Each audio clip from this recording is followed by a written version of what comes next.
Labas.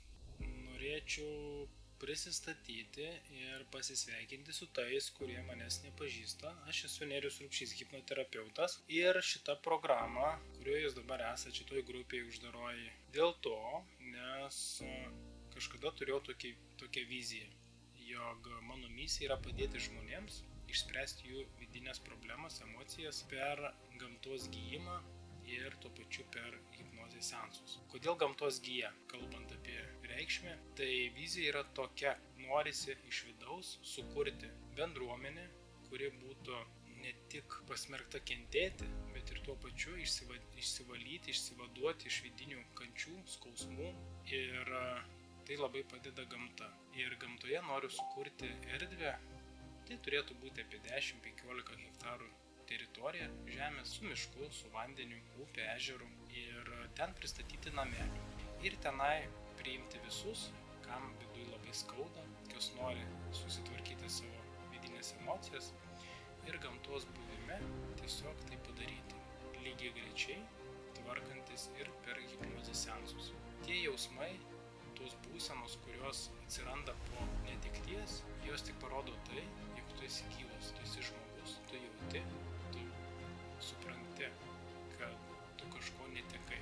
Bet jeigu eitumėm į patį gilį, į pačią esmę, pajaustum, dėl ko tu gedi, visi atsakymai būtų ne dėl to, kad tau to žmogaus gaila, kaip būtų gaila ar ne, bet dėl to, kad tu statai save į šitą poziciją, kad kaip aš gyvensiu be šito žmogaus, kaip man išgyventi be jo, kaip man būti be šito žmogaus. Ir tai yra du skirtingi pojūčiai. Nereikia savęs laikyti aukoj ir gedėti ilgai. Tai reiškia metai, 2, 3, 5, 10. Tai nėra apie gedėjimą, tai yra apie aukos buvimą, apie savęs nepasitikėjimą. Tai reiškia, mes savo energiją atiduodam tam, kuris jau išėjo. Jis išėjo ne šiaip sau. Ir mirtis neateina šiaip sau. Tai buvo suplanuota iš anksčiau, arba to pačiu žmogaus, kuris mirė, jo siela taip nusprendė. Arba yra dar kita medalio pusė, žmogus šiam gyvenime ėjo ne pagal savo planą, nevykdė savo misijos. Ir dėl to liūdėti tikrai nereikia. Ypač moteris, kurios turėjo persileidimus, arba gimė vaikas ir mirė po dienų 2-3. Tai yra skaudus momentas, tai yra sunku, aš puikiai tai suprantu. Bet jeigu vėl žvelgsime per sielos planą, per sielos prizmę, tai sielai reikėjo paskutinės patirties, gimimo ir mirimo metu. Ir šitą sielą gauna kelionę į kitą lygį. Tai suprasdamas ar suprasdama, tu suvoki, jog visgi tu prisidėjai prie knygos tikslo. Ir šiandien dienai mano suvokimas yra apie mirtį labai įdomus. Kodėl įdomus? Todėl, kad man atrodo, jog žmogus, kuris miršta jo kūnas, siela yra amžinai gyva. Ir tuo momentu jisai nesuvokia, kad mirė kūnas, bet supranta, kad gyvenimas tęsiasi. Tik tęsiasi kitoj plotmėj, kitoj energetikoje, kitose vibracijose. Ir jeigu tu tai suprastumei, ar tau dar taip skaudėtų, pagalvok tu apie tai, ką aš pasakiau. Ką aš noriu pasakyti dar? Jeigu tau neišeina pačiam išsivaduoti iš šitų vidinių kančių, vidinio skausmo, bėgi tu nuo jo ir niekaip neišeina tau susitvarkyti, aš esu tam, kad čia tau padėti. Šita bendruomenė yra skirta susitvarkyti savo vidinės emocijas. Kadangi mes dar neturime tos erdvės, kur galėtume pakviesti tave, pabūti toj unikalioj erdvėj, susitvarkyti savo emocijas, išjausti galų gale jas iki galo.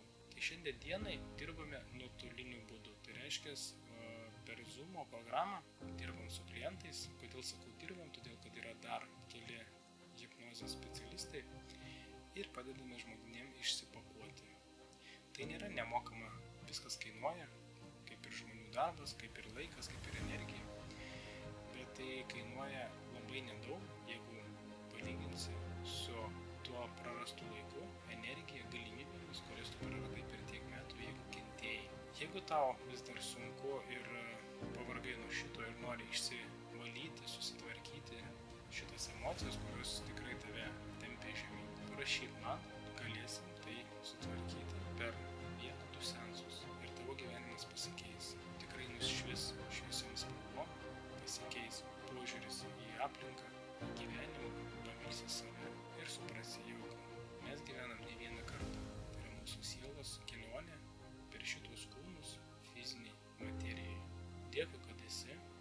kad išklausai iki galo.